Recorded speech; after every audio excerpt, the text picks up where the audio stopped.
እስቲ ለአንድ አፍታ አስቡት። ከእግራችሁ በታች ምንም ነገር የለም፣ መሬትም የለችም። የምትደገፉበት ነገር ቢኖር እድሜው የማይታወቅ ከቆዳ የተሰራ አንድ ቀጭን ገመድ ብቻ ነው። ወደ ላይ ስትመለከቱ ጫፉ የማይታወቅ ተራራ፣ ወደ ታች ስትመለከቱ ሞትን የሚጠራ ጥልቅ ገደል። መውደቅ ማለት መጨረሻችሁ ነው። ይህንን ጉዞ ምን ሊያስኬዳችሁ ይችላል? ምን አይነት እምነት? ምንስ አይነት ምስጢር? ይህ የእምነት ፈተና ነው። ይህንን ፈተና ለመጀመሪያ ጊዜ ያለፈው ሰው በገመድ አልነበረም የወጣው። በኢትዮጵያ ሰሜናዊ ክፍል ከደመና በላይ የሚገኝ ለዘመናት ምስጢሩን እንደጠበቀ የሚኖር አንድ ስፍራ አለ። ደብረ ዳሞ። በገመድ ብቻ የሚወጣ ለሴቶች ክልክል የሆነ በተራራ ላይ የተገነባ የእምነት አምባ። ይህንን የማይወጣ ተራራ ለመጀመሪያ ጊዜ የወጣው ሰው ማን ይመስላችኋል? በምን ኃይል? በምንስ ጥበብ? ታሪክ እንደሚነግረን አንድ ሰው ነበር። ንጉሥ ሊሆን ሲገባው መንኖ የጠፋ፣ በሰው ሳይሆን በሚናገር በግዙፍ ዘንዶ ጅራት ተቀምጦ ወደዚህ ተራራ የወጣ። ስሙ ዘሚካኤል ይባላል። ይህ የእርሳቸው ታሪክ ነው። የሮምን ንግሥና ትተው ዓለምን ንቀው ወደ ኢትዮጵያ ስለመጡት፣ ኋላም በአንድ ተራራ ጫፍ ላይ ስለተፈጸመው ሊታመን ስለማይችል ታላቅ ተአምር። በሚቀጥሉት ጥቂት ደቂቃዎች ከዙፋን እስከ ሰማይ የዘለቀውን የአንድ ቅዱስ አባት ጉዞ አብረን እንጓዛለን። ይህ የጻድቁ የአቡነ አረጋዊ ታላቅ ታሪክ ነው።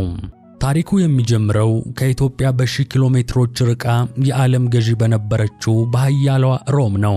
በንጉሥ ይስሐቅ ቤተ መንግሥት ውስጥ እያንዳንዱ እርምጃ በክብር የተለካ ነበር። የወርቅ ጫማዎች ድምፅ፣ የሐር ልብሶች ድምቀት፣ በሹክሹክታ የሚነገሩ የፖለቲካ ሚስጥሮች። ይህ የልዑል ዘሚካኤል ዓለም ነበር። አባታቸው ንጉሥ ይስሐቅ፣ እናታቸው ንግሥት አድና፣ ልጃቸው ደግሞ ለዚህ ሁሉ ግርማ የታጨ የመንግሥቱ ብቸኛ ወራሽ። ነገር ግን ከዚህ ሁሉ ውጫዊ ድምቀት በስተጀርባ በልዑሉ ልብ ውስጥ አንድ ጥልቅ ጸጥታ ሰፍኖ ነበር። የዙፋኑ ብርሃን ሊያበራው ያልቻለ ጨለማ፣ የወርቁ ብዛት ሊሞላው ያልቻለ ባዶነት ነፍሱን ይቆጠቁጠው ጀመር። በበዓላት ግርግር ውስጥ ሆኖ የብቸኝነትን ዜማ ያዳምጣል። በሳቅ በተሞሉ አዳራሾች ውስጥ የዓለምን ከንቱነት ያሰላስላል። ታዲያ ይህ ሁሉ ግርማና ክብር ለምን ነፍሱን ባዶ አደረጋት? በልቡ ውስጥ ሌላ ከዚህ ሁሉ የላቀ ከምድራዊ ንግሥና እጅግ የከበረ ጥሪ አስተጋብቶ ነበርና ነው። የሰማዩ ንጉሥ ጥሪ። ይህንን ውስጣዊ ጦርነት ማንም አላስተዋለውም። ቤተሰቦቹ እንደ ማንኛውም ንጉሣዊ ቤተሰብ የመንግሥቱን ቀጣይነት ለማረጋገጥ ተሯሯጡ። ዕድሜው ለአካለ መጠን ሲደርስ ከሌላ ኃያል የንጉሥ ዘር የምትወለድ ውበቷና ክብሯ የተመሰከረላትን ሙሽራ አጩለት። ቤተ መንግሥቱ በደስታ ተናወጠ። የሰርጉ ዝግጅት ተጀመረ። ውድ ሽቶዎች፣ የከበሩ ማዕድናት፣ በወርቅ የተጠለፉ ልብሶች፣ ሁሉም ለወደፊቱ ንጉሥና ንግሥት ተዘጋጀ። ዓለም በግርማና በክብር እጁን እንዲዘረጋ፣ ዙፋኑን እንዲወርስና የሮምን ታሪክ እንዲቀጥል ጠበቀችው። ልዑሉ ግን ጀርባውን ሰጠ። የሰርጉ ቀን በቀረበ ቁጥር የነፍሱ ጭንቀት እየጨመረ መጣ። የሙሽራዋ ውበት ሳይሆን የመላእክት ዝማሬ ይናፍቀው ነበር። የዙፋኑ ክብር ሳይሆን የመስቀሉ ፍቅር ይስበው ነበር። አንድ ሌሊት አባቱ ንጉሥ ይስሐቅ ወደ ክፍሉ መጥቶ ስለ ኃላፊነት፣ ስለ ውርስ፣ ስለ ሀገር ክብር አወራው። ልጄ፣ ይህ ያንተ ዕጣ ፈንታ ነው። የሮም የወደፊት ዕጣ በአንተ እጅ ላይ ነው አለው። እናቱ ንግሥት አድና በእንባ እየታጠበች ልጄ ሆይ የልባችንን ደስታ አትከልክለን ብላ ተማጸነችው። ቃላቶቻቸው እንደ ጦር ልቡን ቢወጉትም በውስጡ የሚጠራው ድምፅ ግን ከወላጆቹ ልመና እጅግ የበለጠ ኃይል ነበረው። ውሳኔውን አደረገ። ይህች ዓለም የእርሱ አይደለችም። ይህ ዙፋን የእርሱ አይደለም። የእርሱ መንግሥት በሰማይ ነው። ገና በ14 ዓመቱ የንጉሥ ልጅ መሆኑን፣ የወደፊት ክብሩን፣ የታጨችለትን ሙሽራ ሁሉን ነገር ትቶ ለመሄድ ወሰነ። በዚያች ሌሊት ቤተ መንግሥቱ በጸጥታ ሲዋጥ፣ ሁሉም በሰርጉ ሕልም ተኝቶ ሳለ ልዑል ዘሚካኤል ከምቹ አልጋው ተነሳ። የንጉሣዊ ልብሱን አውልቆ ተራና ያረጀ ልብስ ለበሰ። በጣቶቹ ጫፍ እየተራመደ ከክፍሉ ወጣ። በጨለማ የተዋጡት የቤተ መንግሥቱ ኮሪደሮች በቀን ብርሃን የሚያውቃቸው አልነበሩም። እያንዳንዱ ጥላ የጠባቂ ይመስለዋል። እያንዳንዱ የንፋስ ሽውታ የሰው ኮቴ ይመስለዋል። ልቡ በፍርሃትና በጉጉት ይመታል። ከቤተ መንግሥቱ ግንብ ስር ደርሶ ማንም ሳያየው በድብቅ ወጣ። ለመጀመሪያ ጊዜ ያለ አጃቢ፣ ያለ ክብር ብቻውን በሮም ጨለማ ጎዳናዎች ላይ ቆመ። ወደ ኋላ አላየም፣ ወደፊት ብቻ፣ ወደ ግብጽ በረሃ፣ ወደ ነፍሱ መዳኛ። መድረሻው የታላቁ አባት የምንኩስና ሕይወት መሠረት የአባ ጳዋግሚስ ገዳም ነበር። ጉዞው ረጅምና አድካሚ ነው። በቤተ መንግሥቱ ውስጥ ለስላሳ ምግብ የለመደው ምላሱ የበረሃውን ደረቅ ምግብ ታገሰ። ባህር የተከበበው ሰውነቱ የበረሃውን እቶን ተቋቋመ። ከብዙ መከራ በኋላ የገዳሙን በር አንኳኳ። አባ ጳዋግሚስ ግን በቀላሉ አልተቀበሉትም። በፊታቸው የቆመው በአቧራ የተሸፈነውና የደከመው ወጣት የሮም ልዑል መሆኑን በመንፈስ ቅዱስ ተረዱ። ነገር ግን እውነተኛ መሆኑን መፈተን ነበረባቸው። ዓይናቸው እንደ ንስር ዓይን ልቡን ይበረብር ጀመር። ልጄ ከየት መጣህ? ምንስ ትፈልጋለህ? ብለው ጠየቁት። ዘሚካኤልም ከዓለም ከንቱነት ሸሽቼ ወደ እግዚአብሔር መንግሥት ልገባ እሻለሁ ሲል መለሰ። አባ ጳዋግሚስ በዝምታ መረመሩትና አንተ የንጉሥ ልጅ፣ የዓለም ወራሽ፣ የምንኩስናን መከራ ትችለዋለህን? ይህ ለስላሳ ሰውነትስ የበረሃውን ቁር፣ የሌሊቱን ውርጭ፣ የጸሎቱን ድካም እንዴት ይሸከማል? የገዳም ሕይወት የትሕትና ነው። የቤተ መንግሥቱን ኩራትህን ትተህ የገዳሙን መጸዳጃ ቤት ማጽዳት ትችላለህን? የንጉሥ ልጅ ሆነ ሳለህ የታዘዝከውን ሁሉ ያለምንም ጥያቄ መፈጸም ትችላለህ? በማለት በቃላት ፈተኑት።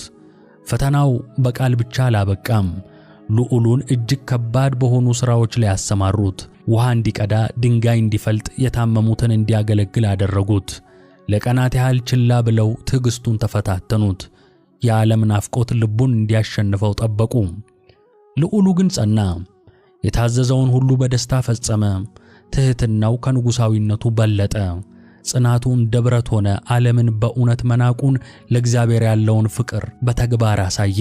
በመጨረሻም አባ ጳዋግሚስ ልቡ በእውነት እንደተሰበረና ለእግዚአብሔር ብቻ እንደሆነ አረጋገጡ። ወደ እርሳቸውም ጠርተው ልጄ ሆይ ፈተናውን አልፈሃል፣ እግዚአብሔር መርጦሃል አሉት። በዚያች ቅጽበት የምንኩስናን ሥርዓት ፈጸሙለት። ጸጉሩን ተላጨ፣ የዓለም ልብሱ ተገፈፈ፣ ጥቁሩን የምንኩስና ልብስ አለበሱት። በዚያች ዕለት በታላቁ አባ ጳዋግሚስ እጅ የሮም ልዑል የነበረው ዘሚካኤል ለዓለም ሞተ። በእርሱ ቦታ ለአዲሱ ሕይወት፣ ለመንፈሳዊው ተጋድሎ፣ ለእግዚአብሔር ክብር ብቻ የሚኖር መነኩሴው ዘሚካኤል ተወለደ። የዙፋኑ ታሪክ ተዘጋ። የበረሃው ገድል ተጀመረ። በግብጽ በረሃ በአባ ጳዋግሚስ ገዳም ውስጥ አንድ ልዑል መንኖ ዓለምን ሲተው ዝናው እንደ ሰደድ እሳት በመላው የክርስትና ዓለም ተዳረሰ። ታሪኩ ከመንገደኛ ወደ መንገደኛ፣ ከገዳም ወደ ገዳም፣ ከከተማ ወደ ከተማ ተላለፈ። የንጉሥ ልጅ ስለ መንግሥተ ሰማያት ሲል ምድራዊውን ዙፋን በእግሩ የረገጠበት ይህ ዜና በዘመኑ ለነበሩ ደጋግ ነፍሳት ታላቅ ጥሪ ነበር። በቁስጥንጥንያ ሊቁ አባ ሊቃኖስ የፍልስፍና መጻሕፍትን ሲያገላብጥ ይህንን ዜና ሰማ። በሶርያ አንጾኪያ አባ ጽሕማ በጸሎት ተመስጦ ሳለ የልዑሉን የንጽሕና ጥሪ በልቡ ተመላለሰ። በሮም ጰንጠሌዎን የተባለው ቅዱስ፣ በቂልኪያ አባ ጉባ፣ በእስያ አባ ሐፍጼ፣ በቂሳርያ አባ አሌፍ፣ በሀገረ ቁስያ አባ ይምዓታ 8 የተለያዩ ቅዱሳን በተለያዩ ቦታዎች በተለያየ ተጋድሎ ላይ የነበሩ፣ ነገር ግን አንድ መንፈስ ያገናኛቸው ነበር። የዘሚካኤልን ታሪክ ሲሰሙ ልባቸው በአንድ ምት መምታት ጀመረ። ለዘመናት ሲሹት የነበረውን ፍጹምነት አንድ የ14 ዓመት ብላቴና እንዳገኘው ተረዱ። ከያሉበት ተነሱ። ሀብታቸውን፣ ክብራቸውን፣ ትውልዳቸውን ትተው ጉዞ ጀመሩ። መድረሻቸው አንድ ነበር፣ የአባ ጳዋግሚስ ገዳም። ዓላማቸውም አንድ ነበር፣ ያንን ንጉሣዊ ደም ያለው ነገር ግን ሰማያዊ ክብርን የመረጠውን ሕፃን መነኩሴ ማየት። እዚያም ሲደርሱ ያዩት ነገር ከጠበቁት በላይ ነበር። የንጉሥ ልጅ ግርማ ሳይሆን የሰማይ መልክ፣ ንጽሕናን የተላበሰ፣ በጸሎት ያበበ፣ በትሕትና ያጌጠ ወጣትን አገኙ። እነዚህ 8ቱ ቅዱሳን ከዘሚካኤል ጋር ተደምረው ተሰዓቱ ቅዱሳን ወይም 9ኙ ቅዱሳን በመባል ታወቁ። በጳዋግሚስ ገዳም ውስጥ በአንድ ልብ ሲጸልዩና ሲማሩ፣ ከገዳሙ ውጭ ያለው ዓለም ግን በመንፈሳዊ ማዕበል ይናጥ ጀመር። በ451 ዓመተ ምህረት የኬልቄዶን ጉባኤ ተካሄደ። ይህ ጉባኤ የክርስቶስን ባህሪ ለሁለት ከፈለ። ውጤቱም መለያየትና መከፋፈል ሆነ። ጉባኤተኞቹ ተናቆሩ፣ ቤተክርስቲያን ተሰነጠቀች፣ ወንድም በወንድሙ ላይ ተነሳ። ለተሳቱ ቅዱሳን ይህ የእምነት ቀውስ ነበር። ያደጉበት ዓለም፣ ያመኑበት ሥርዓት ሲናጋ ተመለከቱ። ልባቸው በሐዘን ተሞላ። በዚህ በተበከለ ዓለም ውስጥ የት እውነተኛው ረፍት ይገኛል? የቀናችሁ ሃይማኖትስ የት ትኖራለች? ሲሉ ጠየቁ። መልሱ የመጣው ከአቧራማ የብራና ጥቅሎች ውስጥ ነበር። በቀንና በሌሊት ሲጸልዩና ሲመረምሩ ስለ አንዲት የሩቅ ምድር የሚናገሩ ጥንታዊ ትንቢቶችንና ታሪኮችን አገኙ። ስሟ ኢትዮጵያ ይባላል።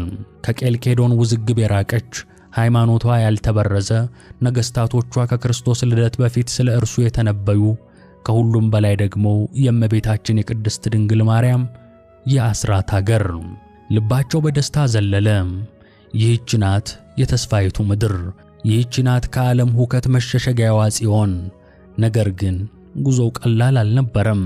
የሮም ግዛት ስር ያሉትን አገሮች ጥለው መሄድ ክህደት ሊያስመስልባቸው ይችላል። ስለዚህ ውሳኔያቸው ምስጢር ሆነ።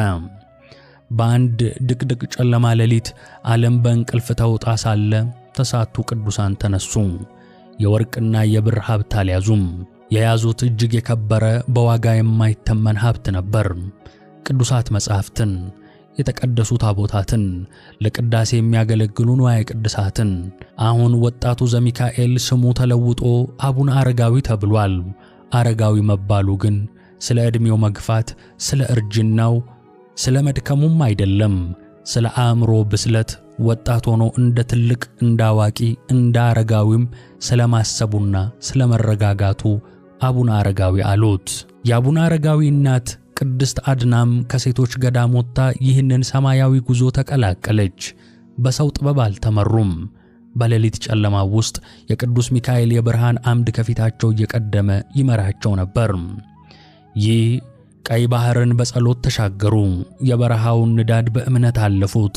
ጉዞአቸው ስደት ሳይሆን ወደ ተቀደሰው ቤት የሚደረግ መመለስ ነበር። ከረጅምና አድካሚ ጉዞ በኋላ በ460 ዓመተ ምህረት በንጉሥ አልአሜዳ ዘመነ መንግሥት ዓይናቸው በአንድ አስደናቂ ቦታ ላይ አረፈ። ወደ ሰማይ የተተከሉ ግዙፍ የድንጋይ ሐውልቶች አክሱም ከተማ ደርሰው ነበር። ወደ ተስፋይቱ ምድር፣ ወደ ጽዮን። ንጉሡና ሕዝቡን በታላቅ ክብር ተቀበሏቸው። በኢትዮጵያ ታሪክ ውስጥ አንድ አዲስ ወርቃማ ምዕራፍ ሊጻፍ ተጀመረ። ነገር ግን ለዘሚካኤል፣ ለአሁኑ አቡነ አረጋዊ እውነተኛውና ታላቁ ተጋድሎ ገና ሊጀምር ነው። እግዚአብሔር ከሰው ልጆች ሁሉ ለይቶ ያዘጋጀላቸው አንድ ተራራ ይጠብቃቸዋል። አክሱም ለ12 ዓመታት ያህል ለተሳቱ ቅዱሳን ቤታቸው ነበረች። በእነዚህ ዓመታት የኢትዮጵያን መንፈሳዊ ገጽታ ለዘላለም ለወጡት። ቤተ ቀጢን በተባለው ማዕከላቸው ሆነው የግሪክና የሱርስት ቅዱሳት መጻሕፍትን ወደ ግዕዝ ሲተረጉሙ የቋንቋውን ብቻ ሳይሆን የመንፈስን ድልድይ ገነቡ። ወንጌልን በአዲስ ኃይል ሰበኩ። የክርስትናን መሠረት አነጹ። ሕዝቡ ወደዳቸው፣ ንጉሡ አከበራቸው። ሥራቸው ፍሬ አፍርቶ በአክሱም ዙሪያ ሰላምና መንፈሳዊ መነቃቃት ሰፈነ። ነገር ግን አንድ ቀን በጸሎት ተሰብስበው ሳለ አንድ እንግዳ የሆነ ሐሳብ በመካከላቸው ተነሳ። ሐሳቡን ያቀረበው አቡነ አረጋዊ መሪያቸው ዘሚካኤል ነበር። ወንድሞቼ፣ እርስ በርሳችን እየተያየን ብንኖር ፍቅራችን ተድላ ደስታ ይሆንብናል። ይህ ምቾት ለነፍሳችን እንቅፋት እንዳይሆን ተለያይተን እንቀመጥ። ይህ ምን አይነት ንግግር ነው? ፍቅርና አንድነት እንቅፋት ይሆናልን? ለተራው ሰው እንቆቅልሽ ሊሆን ይችላል። ለቅዱሳኑ ግን ትርጉሙ ግልጽ ነው። የእነርሱ መንገድ የምቾት አልነበረም።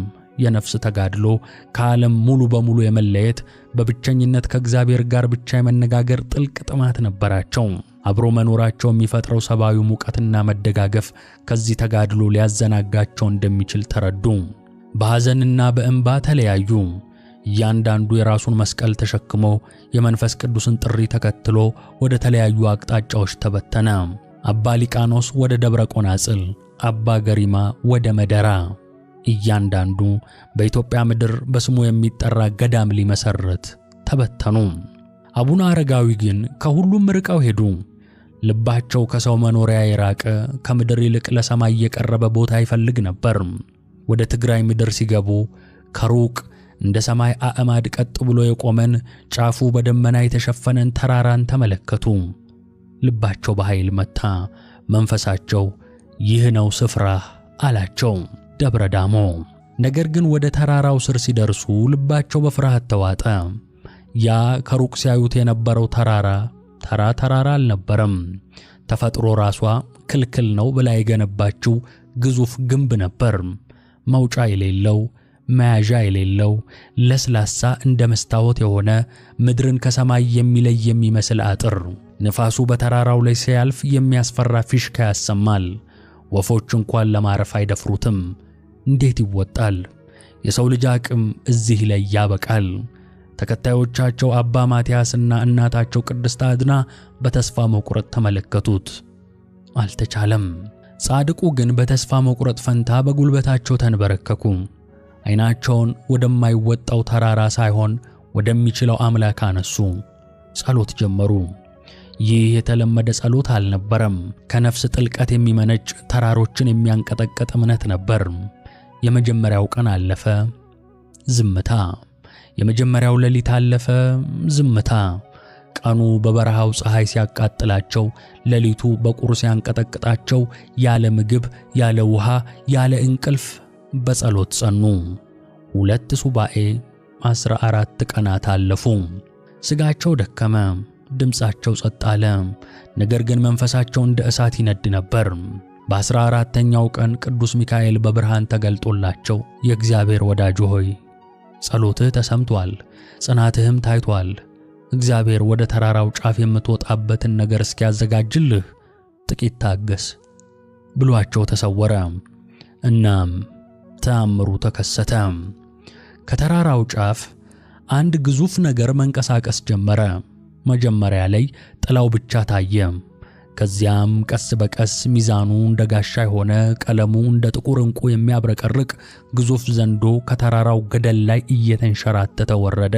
ቁመቱ 60 ክንድ፣ ዓይኖቹ እንደ ፍም የነደዱ። ከእስትንፋሱ የሚወጣው እንፋሎት አየሩን አጨለመው። ተከታዮቻቸው በፍርሃት ጮኹ። ይህ ፍጡር ሊውጣቸው የመጣ ይመስል ነበር። ዘንዶው ወደ አባታችን ፊት ቀርቦ ቆመ። ከዚያም ከሁሉም በላይ በሚያስደንቅ ሁኔታ በሰው አንደበት ተናገረ። ድምፁ ዋሻ ውስጥ እንደሚያስተጋባ ነጎድጓድ ነበር። የእግዚአብሔር ሰው ሆይ ከዚህ ተራራ ላይ ምን አለህ? የምትበላው ነገር የለህ። ራስን የምታስጠጋበት ዛፍ እንኳን የለም። በዚህ ያለው ፀሐይና ሐሩር የሌሊት ቁር ብቻ ነው። ለምን ራስህን ታሰቃያለህ? ተመለስ። ዘንዶ የተናገረው የጥርጣሬን ድምፅ ነበር።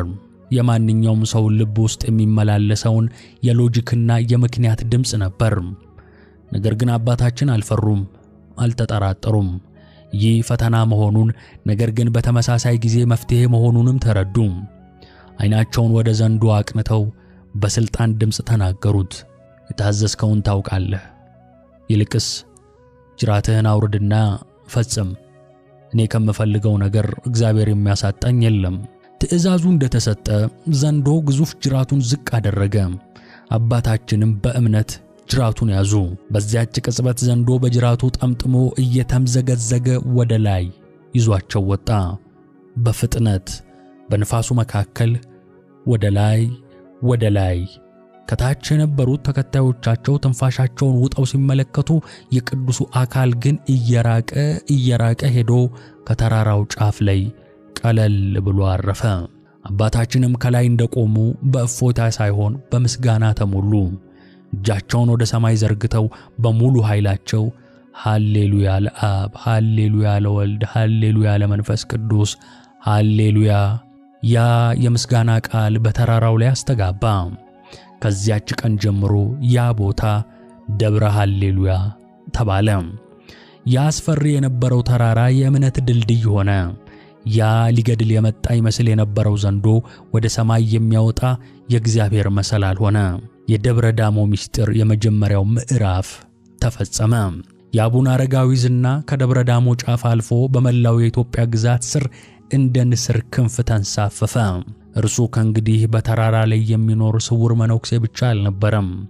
እርሱ የንጉሶች አማካሪ፣ የመንፈሳዊው ዓለም ንጉስ፣ ከደብረ ዳሞ ጫፍ ላይ ሆኖ የኢትዮጵያን መንፈሳዊ ልብ የሚመራ ኃያል ሆነ። የንጉሳዊው ቤተ መንግሥት ውሳኔዎች፣ የጦርነት ዝግጅቶች፣ የሰላም ውይይቶች ሁሉም ከደብረ ዳሞ ከሚመጣው ጸሎትና ቡራኬ ጋር የተቆራኙ ሆኑ። በ525 ዓመተ ምህረት ከቀይ ባህር ማዶ በናግራን ምድር የሰቆቃ ጩኸት አስተጋባ። ፊንሐስ የተባለ አረማዊ ንጉስ በክርስቲያኖች ላይ ተነስቶ እምነታቸውን እንዲክዱ አስገደዳቸው። እምቢ ያሉትን በእሳት አቃጠለ፣ ሰየፋቸው። የንጹሃን ደም እንደ ጎርፍ ፈሰሰ።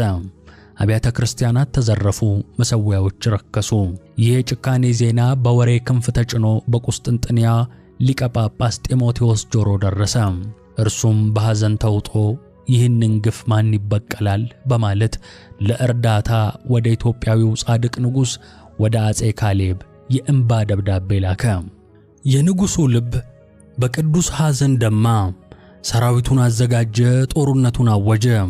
ነገር ግን አጼ ካሌብ በሰራዊቱ ብዛትና በጦሩ ኃይል ብቻ የሚተማመን ንጉስ አልነበረም። እውነተኛው ኃይል ከየት እንደሚመጣ ያውቃል። ጦርነቱን ከመጀመሩ በፊት መልእክተኛውን ወደ ደብረ ዳሞ ላከ። መልእክቱም አጭርና ግልጽ ነው። አባቴ አረጋዊ ሆይ፣ የእግዚአብሔርን ጠላት የወንድሞቻችንን ደም ያፈሰሰውን ፊንሐስን ለመውጋት ተዘጋጅቻለሁ። የጻድቅ ጸሎት ኃይልን ታሰጣለችና እባክህ በጸሎት አግዘኝ። አቡነ አረጋዊ መልእክቱን ተቀብለው በጸሎት ተጉ። ለንጉሱም መልሰው ላኩለት። ልጄ ሆይ ወደ ጦሩ ግንባር ሂድ። እግዚአብሔር ጠላቶችህን ከእግርህ በታች ያስገዛልሃል። ለአንተም ግርማ ሞገስን ይስጥህ፣ በሰላምም ይመልስህ። ይህ ቃል ትንቢት ነበር፣ ቡራኬም ነበር፣ የድል ማኅተምም ነበር።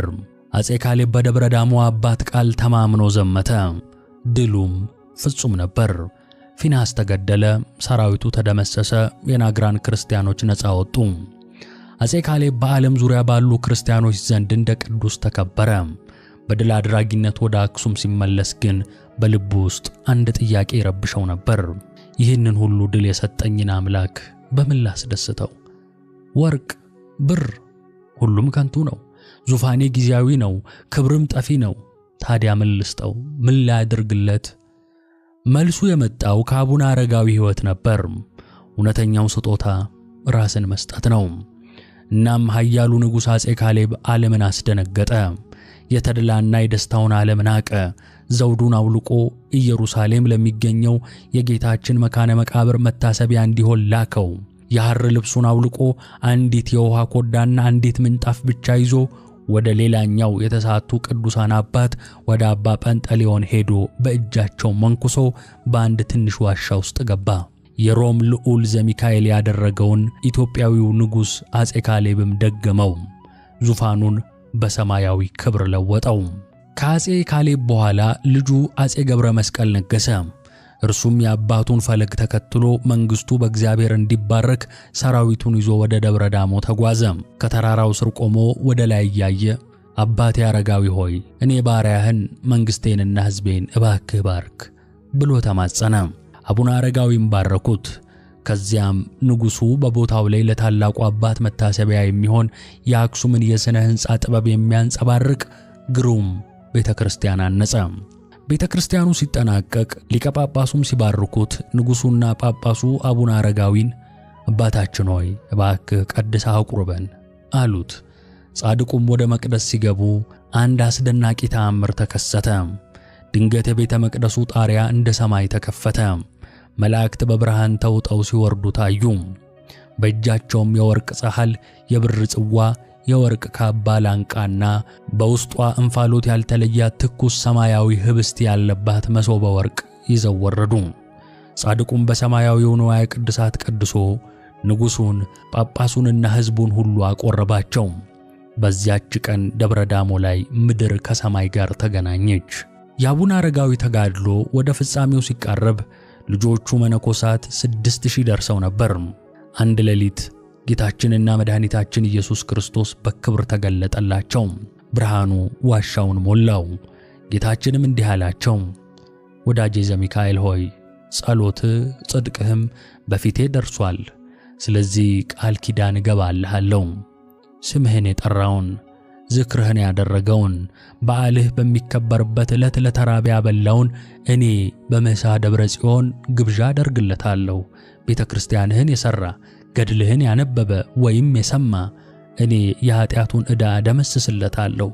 ከሁሉም በላይ ግን አንተን የሞት ጥላ አያርፍብህም። መልአከ ሞት ሊያስደነግጥህ አይችልም። እንደ ነቢያቶች ኤልያስና ሄኖክ ትሰወራለህ እንጂ የሰው ልጆች ሁሉ የሚቀምሱትን ሞት አንተ አትቀምስም አላቸው። ይህ ነበር የመጨረሻው ማኅተም። ከዙፋን የሸሸው ልዑል፣ በዘንዶ ጀርባ ወደ ሰማይ የወጣው መነኩሴ፣ የነገሥታት አባት የሆነው ቅዱስ አሁን ከሞት ሥልጣን በላይ ከፍ ከፍ አለ። የእርሱ ታሪክ በሞት የሚዘጋ ሳይሆን በምስጢር የሚቀጥል ሆነ። ጌታችን የገባላቸውን ቃል ኪዳን ከሰጠ በኋላ የአቡነ አረጋዊ ምድራዊ ሕይወት ወደ መጨረሻው ምዕራፍ ተሸጋገረ። ነገር ግን ይህ ፍጻሜ እንደ ማንኛውም ሰው ፍጻሜ አልነበረም። ሞት አልነበረም፣ መቃብር አልነበረም፣ ለቅሶም አልነበረም። ይህ ፍጻሜ ወደ ከፍተኛ ምስጢር የሚደረግ ሽግግር ነበር። ጻድቁ ደቀ መዝሙራቸው አባ ማትያስን ጠርተው ጌታ የገባላቸውን ቃል ኪዳን ገድላቸውንም እንዲጽፍ ይህ ምስክርነትም ለትውልድ እንዲተላለፍ አዘዙ። ሁሉን ነገር አስተካከሉ። እናም ያቺ ቀን ደረሰች። ጥቅምት 14 ቀን። ሰማዩ ከወትሮ የበለጠ የጠራ ይመስላል። የደብረ ዳሞ አየር በመለኮታዊ መዓዛ የተሞላ ሆነ። አቡነ አረጋዊ በ99 ዓመታቸው ለ60 ዓመታት ያህል በኖሩበት ተራራ ጫፍ ላይ ቆሙ። ደቀ መዛሙርታቸውን ለመጨረሻ ጊዜ ባረኩ። ከዚያም ዓይናቸውን ወደ ሰማይ አነሱ። በዚያች ቅጽበት የብርሃን ደመና ከተራራው ላይ ወረደ።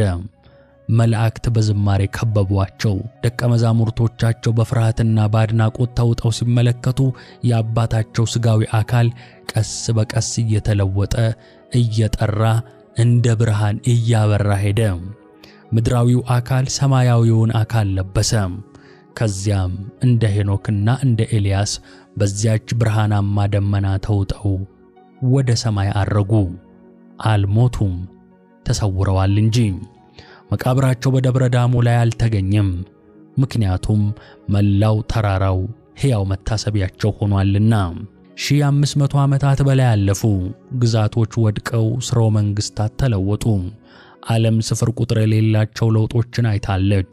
ነገር ግን አንድ ነገር አልተለወጠም። ዛሬም ድረስ ደብረ ዳሞ ቆማለች። ያ ዘንዶ ያወጣቸው ተራራ፣ ያ በእምነት የተሻገሩት የማይቻል የሚመስል እንቅፋት ዛሬም ምዕመናንን ያስተናግዳል። ዛሬ ወደ ደብረ ዳሞ የሚወጣው በዘንዶ ጅራት አይደለም። ነገር ግን ፈተናው ተመሳሳይ ነው። የሚወጡት በጠንካራ ከቆዳ በተሰራ ገመድ ነው። ይህ ገመድ ተራ ገመድ አይደለም። የምድርን ስበት፣ የሥጋን ፍርሃት፣ የጥርጣሬን ሹክሹክታ ድል አድርጎ ወደ ላይ ለመውጣት የሚያስችል የእምነት ምልክት ነው።